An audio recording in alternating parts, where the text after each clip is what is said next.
Thank you for watching this webinar. The webinar was originally recorded on 27th April 2015. Well, good afternoon everyone, and I think I just had a message there from a rainy Dublin, so welcome to our reasonably dry afternoon in Glasgow. Good afternoon and thank you for joining us on this webinar today, Resilience. How do you assess and support people with something that is individual, fluctuates daily and is context specific? My name is Graham Cook and RSVP Design are your host today on this webinar, where the local time is 3 o'clock in Glasgow. I know we've got some people who are joining us from a little bit later than that in the afternoon and some a little bit earlier. So again, apologies for this strange Scottish accent that many of you might not be used to.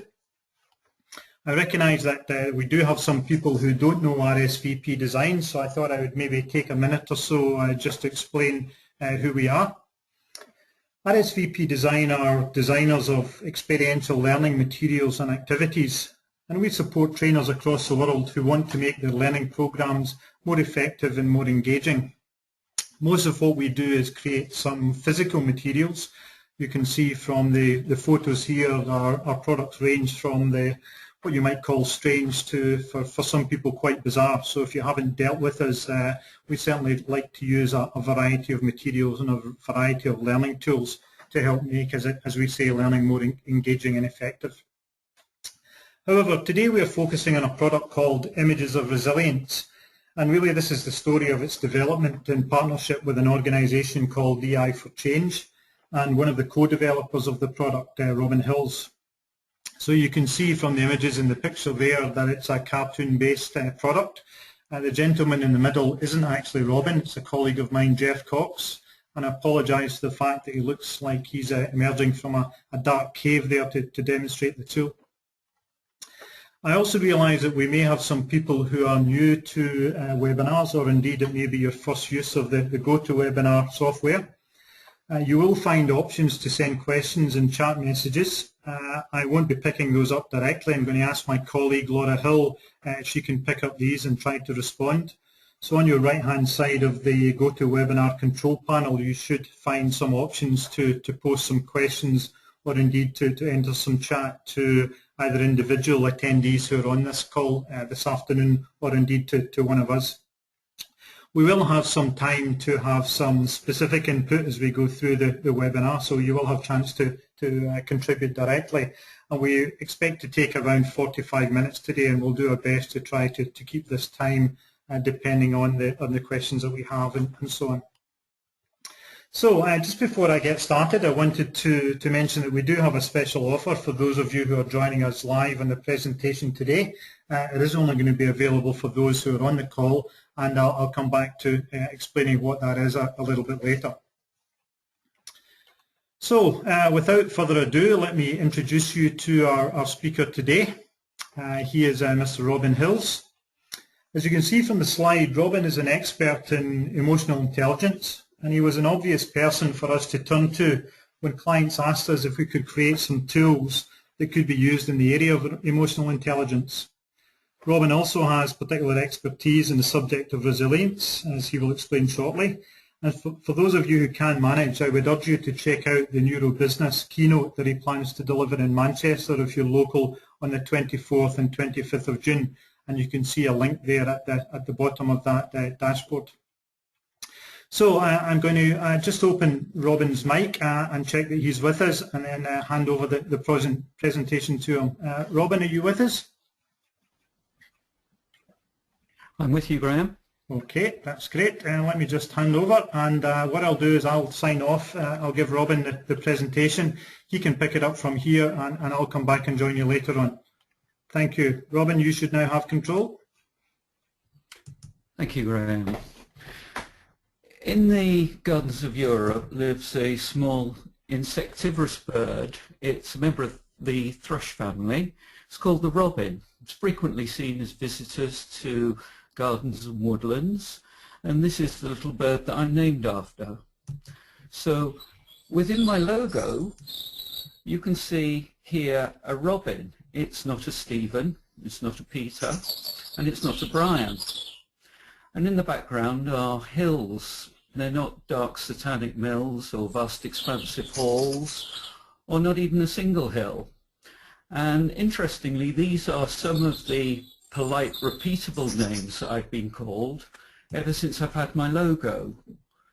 Now, as Graham said, the name of the company is EI for Change, and you would think with a company such as EI for Change there'd be little room for error, but the banks, the insurance companies, Companies House, even the tax office got the name wrong, or even get the name wrong and call it E14 Change. So it's quite interesting to think about how people see the world, how they view the world, how they take in information and how they process it. We can forgive the banks and the financial institutes because they are used to working and thinking in numbers. So it's interesting to have a discussion with them around what EI is, because emotional intelligence is a fairly new idea and a fairly new construct for them, not least of which is a fundamental part of emotional intelligence, that which is resilience. Now, over the last year, EI for Change have been invited to speak at a number of places, Mumbai and Cape Town in South Africa. And in both of these different countries and different places, resilience has a different meaning. Here we have companies which are plagued with war, disease, pestilence, extreme poverty, yet you have a very high degree of resilience within their people. What is it about resilience? Why are these people so resilient? And how and why can Robin Hills and EI for Change go into these places and talk about improving resilience with a pack of cards? Well, resilience is all about how one responds to adverse situations. And adverse situations come out of crises, emergencies, challenges, changes to our environment where we actually have to look at some risk to ourselves. Some of these may be familiar to us and some of these may be completely unfamiliar, but between them they make up our life's experiences.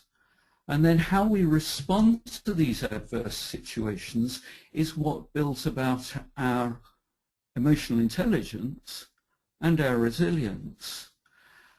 Once we get into a situation, we all have this self-talk around how we're going to cope with this.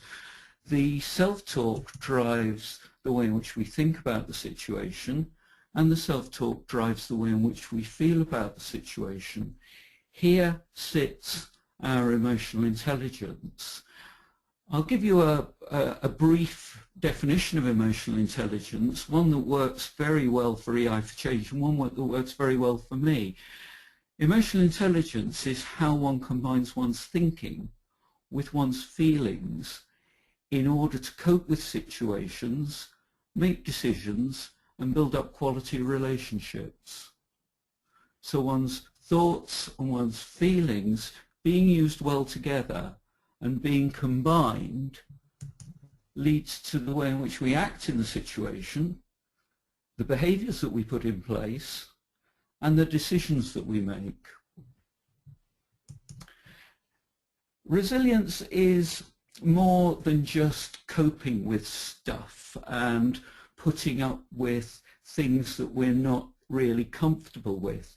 There's a lot more about resilience, and what drives and controls our coping strategies is the social context that we find ourselves in, and it's linked to our personality traits. And of course, both of these will drive the way in which we think, both of these will drive the way in which we're feeling, and both of these, therefore, will have an impact on the way in which we use our emotional intelligence. coping strategies are built up around adaptive, or how we appraise the situation, and this really is driven by the personal modifications around the way in which we're thinking about the situation. We may look at the situation from a problem focus, and any coping behavior that we use is really trying to get rid of the situation, get rid of the stress, get rid of the problem, or if we can't get rid of it, reduce it as much as we possibly can. And then another focus is the way in which we use our emotions, and this is changing one's emotional response in order to work better with the stress that we find ourselves in. Now, stress, interestingly, is an important part of what we need in order to survive. We can't make good decisions, we can't be focused on situations, and we really can't thrive, survive and grow unless we're experiencing a certain amount of stress. The key really is to get that in balance. And in order to do that, there really is an expectation that we have around working with stress. And there really isn't a reservoir of resilience that we can draw upon, but we go into situations having these expectations, the fact that we can get reasonable outcomes even when there's a high risk to ourselves and to other people. That we actually show a constant display of competence under stress. The fact that we've got this ability to recover from trauma, and often extreme trauma, and also that we can use the adverse situation that we found ourselves in for further growth and further development, and we can actually grow and become stronger through the situation. Resilience, therefore, can be developed, it can be widened, it can be deepened. And how can that come about? Well, resilience does sit within personality. I've talked about it being part of personality, but exactly how you define it, exactly how you measure it, is not particularly clear. Coaching around the context and past experiences is a very good way of actually developing and widening and deepening resilience. And getting feedback from other people through 360-degree assessments is a useful way of finding out the impact that our behaviour and the way in which we respond to a situation impacts on other people. Back in 2011, Windle, Bennett and Noyes from Bangor University looked at a meta-analysis of resilient psychometrics, and they looked at 19 complex resilient psychometrics, and they concluded that whilst there are some very good, interesting assessments of resilience, there's no gold standard. There are some interesting measures in production, and they're being researched as we speak, but as yet and to date, there's nothing we can actually go out there and say, yes, this is a really good way to say you are resilient or you're not resilient. Let's have a look at what resilience is. And this is very much a traditional view. Resilience is the ability to recover from or adjust easily to misfortune or to change. So you'll often hear the term bouncing back. It's the capability of a strained body to recover its size and shape after being subjected to adversity or stress. That's very much the traditional view. It's rather limited. What happens if you've got absolutely no resilience? Let me introduce you to the squonk. The squonk is a mythological creature, and you'll see why in a minute, that lives in the hemlock forests of Pennsylvania. It's not a particularly good-looking creature, and if it gets cornered, or if it gets stressed, or if it feels vulnerable, it actually bursts into tears and it dissolves, completely dissolves into a pool of bubbles and tears. not a very good strategy for evolution. Hence, it has to be a mythological creature. Here is something with absolutely no resilience whatsoever. What about too much resilience? This is often overlooked, and in actual fact, it's been found that the people with too much resilience tend to be at the top of organizations, and their brains have been constructed in such a way that the prefrontal cortex, the left prefrontal cortex, actually sends a message to the amygdala to dampen down the amygdala, and they can do this very, very quickly. Now, the amygdala within the brain is really the filtering system. Well, they're two organs, the amygdala, and both of them filter emotions within the brain and within the body, and the way in which one reacts to emotions. So a quick dampening down of the amygdala means that people with too much resilience tend to show very little empathy. And often in change management programs, we find that people at the head of the organizations make the change very quickly and very effectively, but overlook the impact that it has on people. They've got it, and they assume everybody else can come along. And if they can't, then they're not able to cope. Well, other people have different ways of responding to situations. And it's not because they're not able to cope, and it's not because they're not resilient. It's just that they're looking at things in a completely different way. Let's carry on looking at this traditional view, because this tends to get in the way. Where did it come from? Well, resilience is a metaphor. It's a metaphor itself, and it's been taken from material science, and the application of material science has been applied to human behavior. Can it be measured in the same way? Let me take you back to your teenage years when you were at school doing physics, and I'm sure you can remember a time where you were actually putting weights on springs and pieces of elastic and measuring the stretch within the spring or the piece of elastic, and what happened when you released the spring or the piece of the spring from the weight from the spring or the piece of elastic. And if there wasn't a lot of force applied, the energy absorbed was released. If there was a lot of energy applied, something actually happened to the spring or the weight, and it started to stretch, and it got to a point where it wouldn't change. I'm sure you can remember this, the Young's modulus. This is actually looking at ways in which you can measure resilience in materials. So really, within resilience in human behavior, you can look at Young's modulus up to the yield strength. Beyond the yield strength, where you get overstretching occurring and necking, and then ultimately fracture occurring, that's outside the scope of really what we would define resilience. And the behavioral and occupational psychologists will look at resilience up to the yield strength. Beyond the yield strength, you're really looking at clinical psychology and looking at coping mechanisms for dealing with mental health problems. So let's get back to looking at resilience within the business setting. Resilience is very much our response to the way in which we are working with our environment.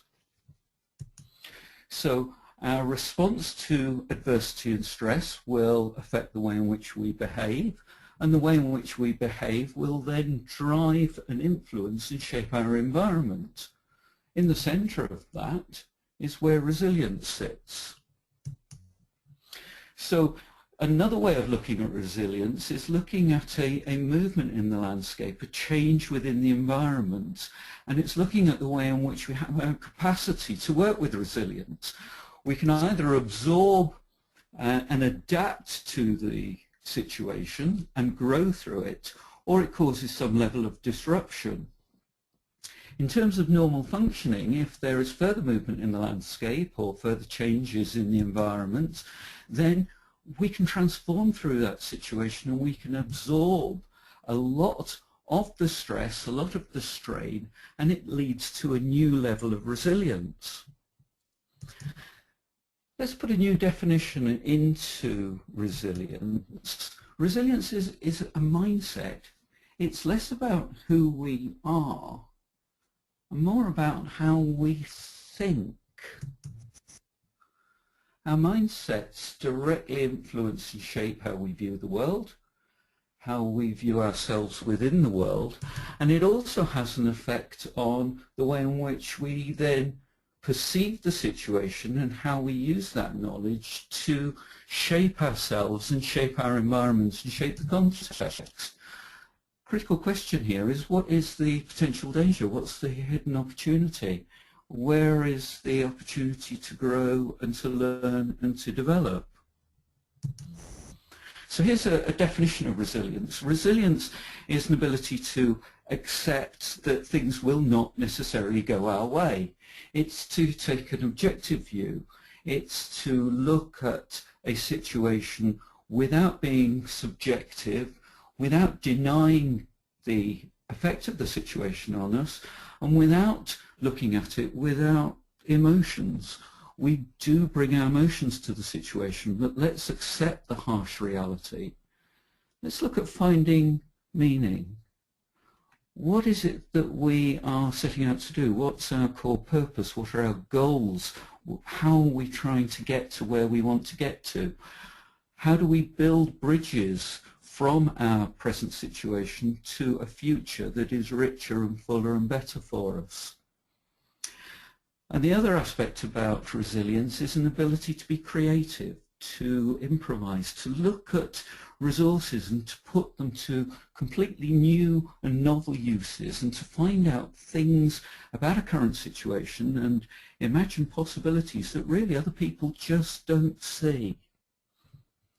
So with all this in mind, with RSVP Design, EI for Change, my colleague Doug Haynes and I set out to develop a new tool to look at resilience. Images of Resilience is a toolbox containing 16 images, and I'll take you through the images in a few minutes just to give you a little bit more detail about each of the images.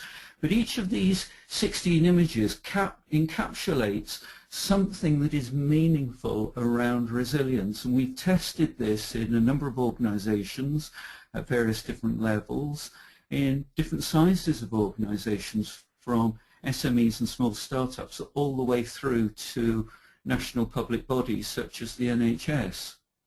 The other interesting thing is, having now tested images of resilience in South Africa and in India and beyond, it seems that the metaphors that we've selected for images of resilience work internationally.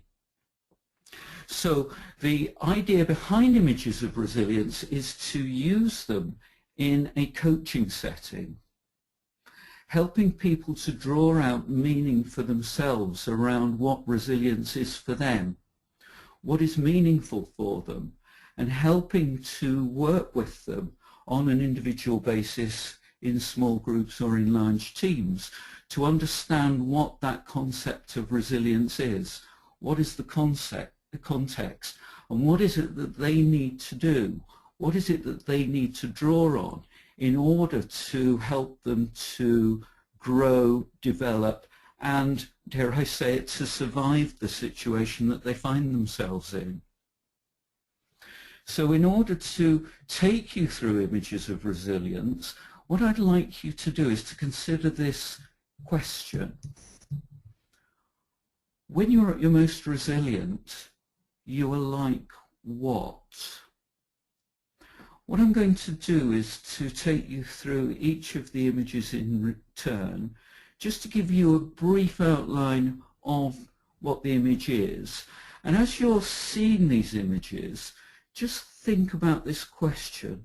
When you are at your most resilient, you are like what? Some of these images will have no meaning for you whatsoever. Please don't struggle to find a meaning, just ignore it. look at those images that really resonate with you, those images that speak to you. And at the end of the time that I've taken you through the images, I'd be very interested with Graham in finding out what your thoughts are around the answer to this question using the images. So what I will do is I'll take you through each of the images in turn, talk to you about the images, and please focus in on which image or images really resonate with you when you are at your most resilient. When you are at your most resilient, you are like what?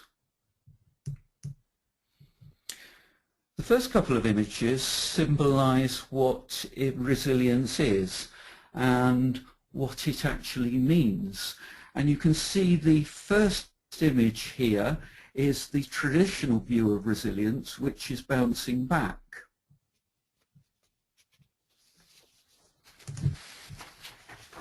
The second image is, again, a traditional view of resilience, which is called new growth.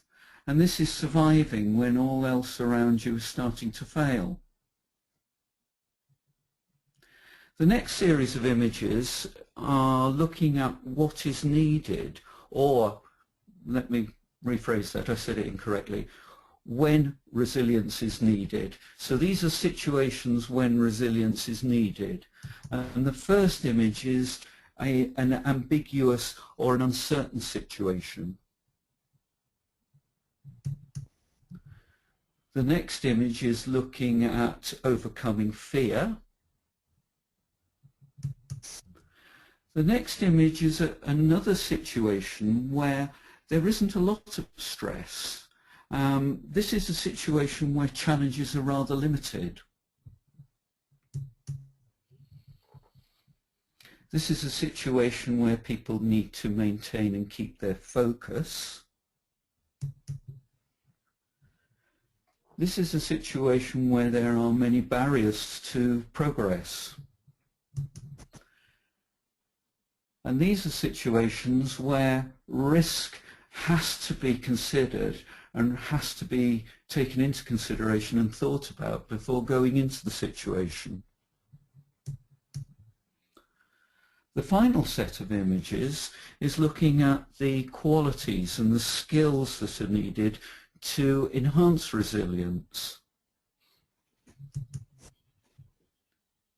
The first image is looking at endurance, and here is a situation where people feel they're making 3 steps forward and 2 steps back. This image is looking at self-management. It's looking at regulating and managing emotions in situations. And this image is looking at it's looking at determination. So it's a situation that people find themselves in where they're determined to get on with their lives despite severe adversity.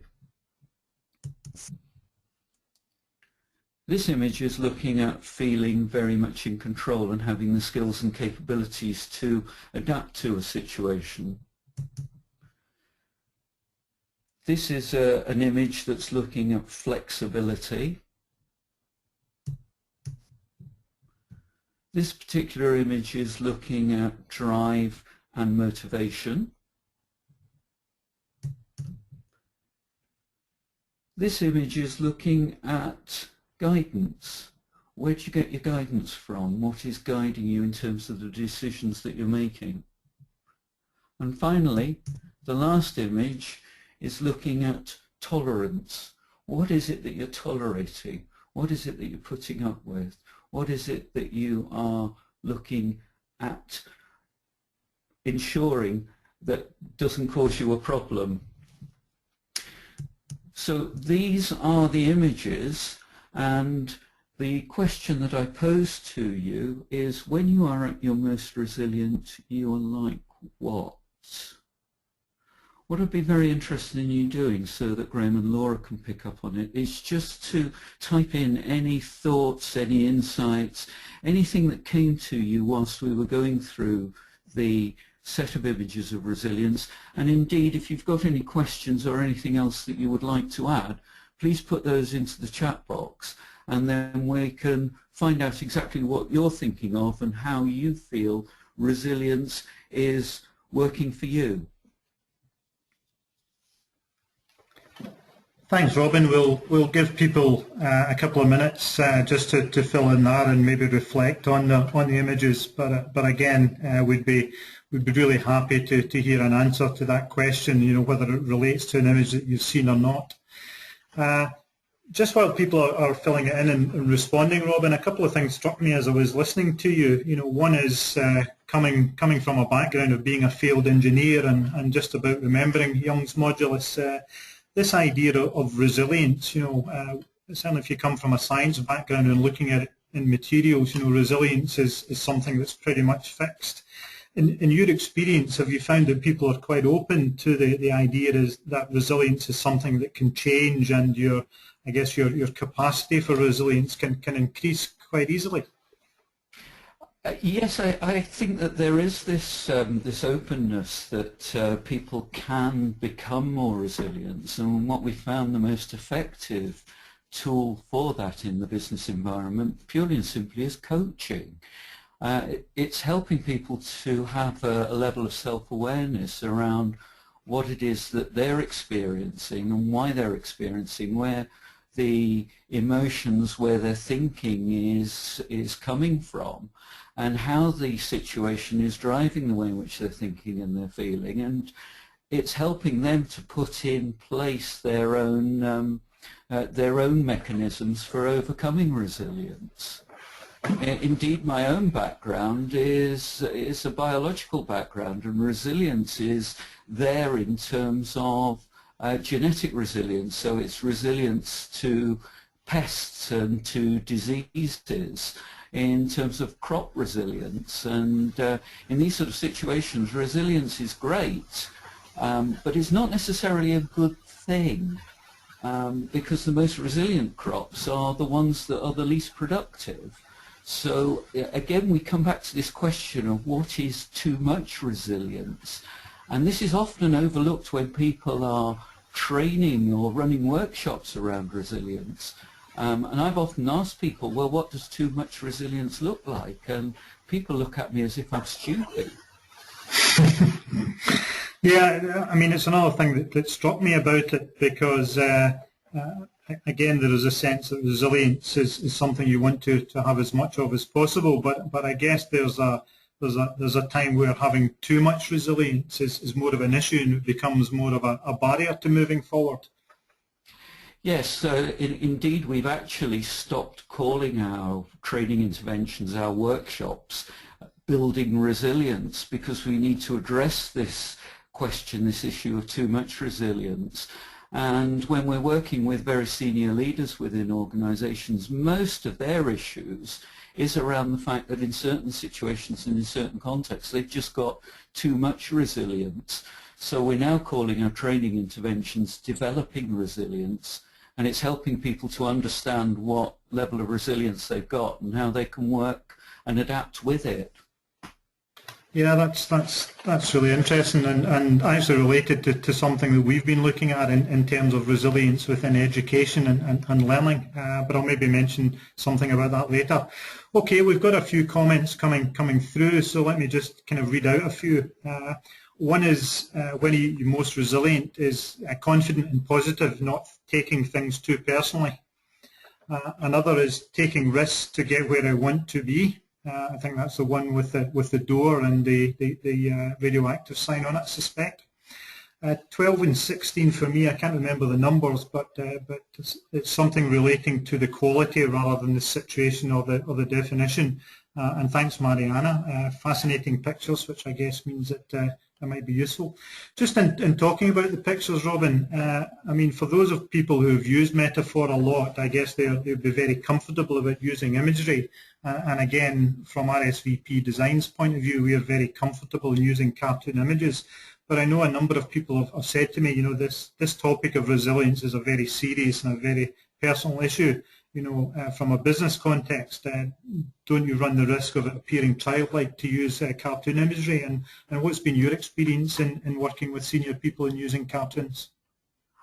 Well, it was very interesting because last week I was working with some very senior people from the Institute of Water from Nigeria, the chief executive, and he was actually commenting the fact that this is fantastic because it's like being back at kindergarten again and really looking at pictures in a completely new and different way.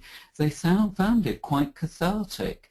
They actually enjoyed the fact that they were being allowed to play and being allowed to play around a very, very serious topic. And that topic was how resilient they are and how they cope and work with stress. You mentioned metaphor. Now, some people are very, very uncomfortable around metaphor, and what we found in this situation that there are particular cards which will actually work for people even though they can't really understand the idea and the concept of resilience. And the cards that seem to come out for them when they're talking around resilience is very much the self-regulation, self-management card. That's the man studying with the woman holding a cup of coffee, the dog, the television, the sun shining, all those distractions. The other image that works really well is the one that's in the bottom right-hand corner, which is the chap at work with the telephone ringing and the computer screaming urgent and everybody asking for his attention. And then finally, the other image that works incredibly well is the toy image. Again, we're going back to this very much this traditional view and this horrible expression that we banned again from our resilience workshop, and that's bouncing back. You don't bounce back, you actually bounce forward. So it's not a bounce, it's not really about bouncing anywhere. But again, when we're talking to people who are not comfortable with the idea of metaphor and looking for things within images, this is a card that speaks to them.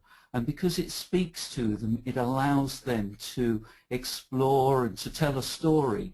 And through that story, it helps them to understand emotionally how they're feeling about a situation and logically how they're thinking about it. Okay, that's great. Just a few more maybe to read out, Robin. A few more comments about resilience, about being unflappable and in control, and what guides me. I think the idea of values and purpose, I think, is clearly very important. And then an interesting comment from Maxine saying that the different cards don't work in isolation for her. It's about having the skills and capabilities and seeking guidance. And any feedback you've got on looking at the cards in isolation versus using them as a set and using them to seek guidance.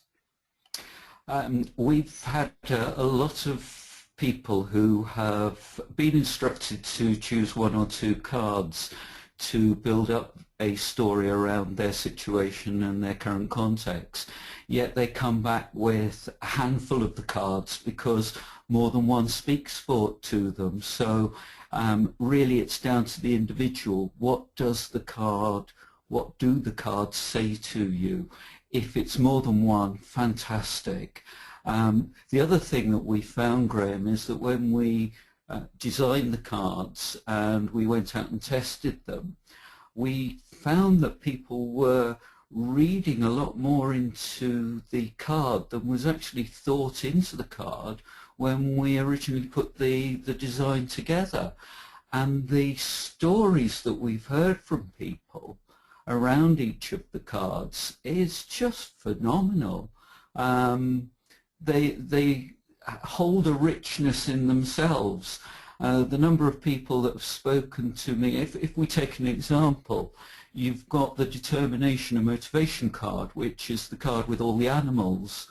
I've sat in a workshop and I've heard somebody explain very eloquently about being the leading goose in the formation, and then there are times when she needed to drop back in order that other people could take over, and she was then flying in their wake and she didn't need as much energy, but she was still flying there and being a member and a part of the team. And again, this was a story around her working with her resilience, and as I say, it was just something that just hadn't really occurred at that depth when we were testing and designing the materials. There is one card that I would like to point out to you, and that sits alongside the determination and the motivation card, and that's the guidance card. It's an interesting card from a number of different perspectives, but the black silhouette has raised a number of questions in people's mind. People will see that very, very, very positively, and then other people will see it very negatively because of the colour and the shape. And again, it's down to individuals' perceptions, their thinking, what the card means for them. So I think the important thing in terms of using the cards is not to put any personal judgment on it at all, and just to sit with the other person's judgment and what they're thinking and feeling about the cards. Yeah, I think that's great advice, Robin. A couple of other, more specific questions, I guess, as well as some of the comments on when people are at their most resilient. One here from Danica Murphy, saying, are you seeing certain age groups respond more to this topic than others? For example, my work with millennials in Ireland and the USA is showing a very superficial type of resilience compared to other groups, and any particular advice on working with these folks. And just before you answer that, Robin, my own experience, and we've been doing a lot more with young people in schools just now, and certainly separate from the topic of resilience, as a tool, the use of imagery and actually cartoon imagery in particular, we're finding is become a very useful way of getting these millennials and young people to actually open that discussion and open that debate a little bit. So we've had a lot of success with imagery generally, but I don't know what your experience has been like, Robin, across the generations in terms of the subject matter. Well, I'm going to put my ha-ha cards on the table here, Graham. Unfortunately, and again I'm going to use that word, most of my experience has been within the business environment, so I can't really comment on other age groups other than the fact that we've used it with graduates all the way through to C-suite executives. I'm really encouraged to hear what you have to say about using imagery in young people, and when we were in South Africa there was a lot of interest from the educational sectors there looking at taking this imagery into schools, and they were saying that they're using a lot of imagery and they feel that what these cards say and what these cards represent would fit very much with developing resilience within the age group that they work with. So at the moment, all I've got is a degree of hearsay, and I'd be delighted to hear more experience around the use of these cards within schools and within education. Well, I hope to be able to provide that for you, Robin. We've got some trials going in. I'm working with a local school in the area here in Scotland, and they plan to use them within the next couple of weeks with age groups probably from about 14 to 16, 18. So we're looking forward to getting some feedback. Just a couple more questions coming in. Monica's made a good point, I think. She says, is there a card that represents seeking support from trusted others? Surely one of the key attributes of resilient people. So have you found, Robin, people kind of looking for an image that does that, or drawn to particular ones when they're wanting to pick up on that feature? No, I think Monica makes a very good point there. We stuck with 16 images that seem to work for us, and we're actually now looking at doing some further research to see, are there any gaps? Is there an image or a series of images that are missing? And this may be one area where we've got a little bit of a gap. So seeking support from others is actually quite a vital part of resilience, and this is part of the coping mechanisms that people put in place. Just before the webinar came on air, I was reading a paper around how men and women respond to resilience, and men tend to respond in terms of the traditional fight-flight scenario, whereas women tend to cope more by tending and mending. It's kind of, let's look at how we can cope and use our network of people in order to build up the support mechanisms that we need in order to become resilient. Now that's very much a black and white male-female, and it's a very interesting idea, but it needs further thought. I suppose possibly the only card, and this is me shoehorning an answer in for Monica, would come into the motivation and determination card, where you've got teams or groups of people or animals working very much together towards a core common focus. But I think there perhaps lies an opportunity for us to look at adding another 1 or 2 images into the set. Yeah, I think so. And Mariana makes a good point also to say, and certainly we found this in using any kind of imagery set, you can get people to start off and to then take on and either draw their own pictures of what resilience means to them, or indeed, look online, or if they're not a little bit artistically inclined, actually create some of their own imagery, whether that's visual or whether that's using words. But certainly this is designed to be a starting point.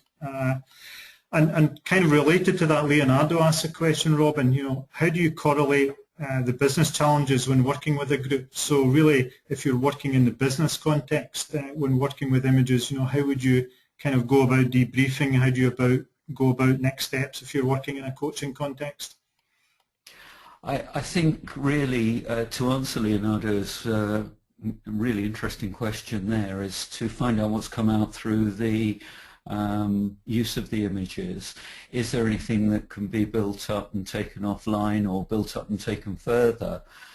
The whole idea in terms of working within a workshop or a training group session really is to help the individuals as a group to understand more about what resilience is, what it means for them as individuals, with a view to working with them on a one-to-one basis, and to actually look at using coaching as the fundamental tool really for developing resilience. Again, I go back to what I said in terms of personality and measures of resilience within personality. We then have to look at the theories behind personality. Is it fixed, a fixed measure, or can it be developed? Is resilience perhaps not necessarily a trait, but more of an ability? And I think these are some of the fundamentals that the academics really need to be looking at in terms of what resilience is and what it means, so that we can then put definitive outcomes in place to say, right, as a group you've discussed this, and this is the way forward, and as an individual you have shown your resilience to be this, and this is the way forward. But I've found the best way is to get the individual to describe for themselves what it is that they need in order to move forward, because what I need will be different from what you need, Graham, and I'm sure what both of us need will be different from what Leonardo needs. Yeah, I think that's true. A follow-up question, I think, in relation to this is, can you recommend any good reading material on the topic of resilience, Robin?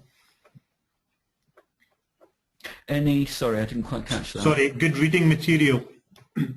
Good reading material.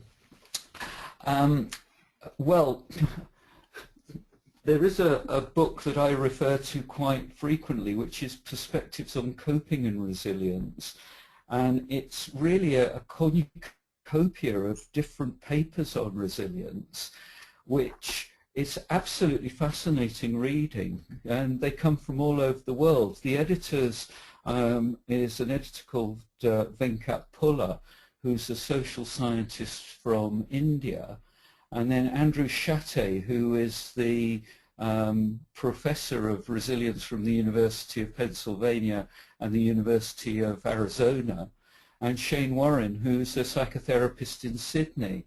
Doug and I actually wrote a chapter within there on images of resilience, but I often refer to the book because it's got 101 different references, and it's looking at resilience from a number of different perspectives from all over the world.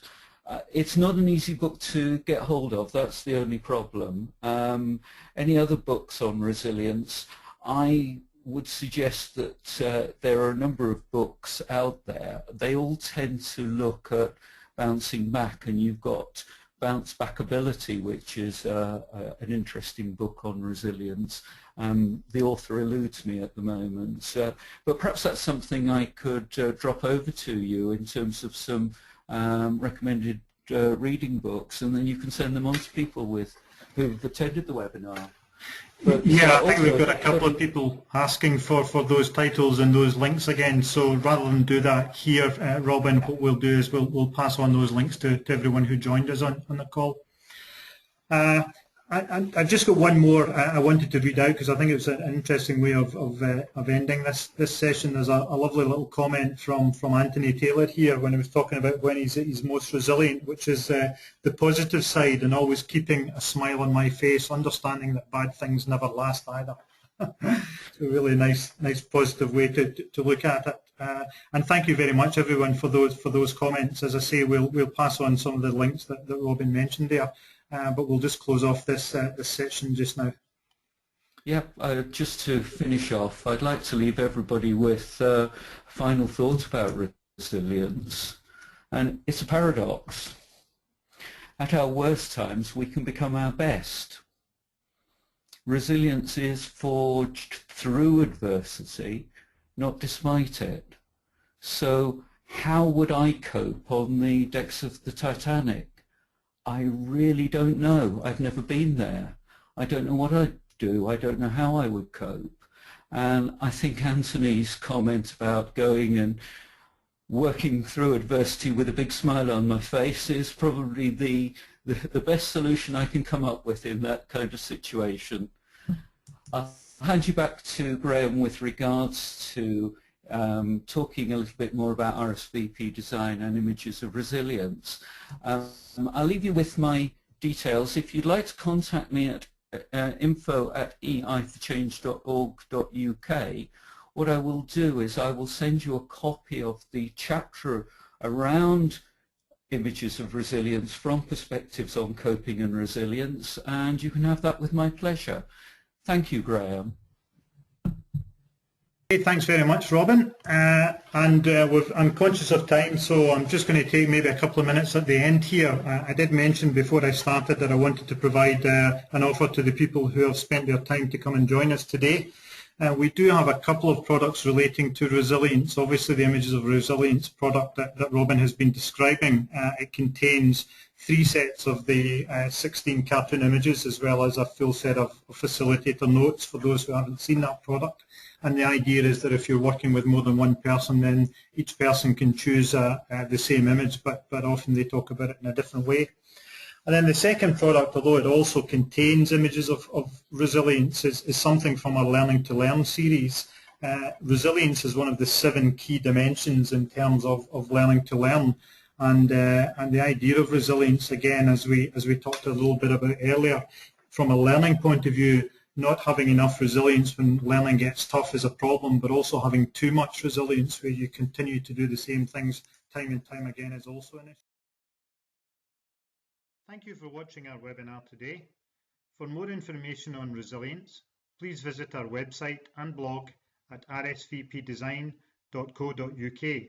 And for further information on purchasing our products, please contact us by email on sales@rsvpdesign.co.uk or call us in the UK on +44 141 561 0387 or in the US on 1-888-702-0023. Thank you for watching.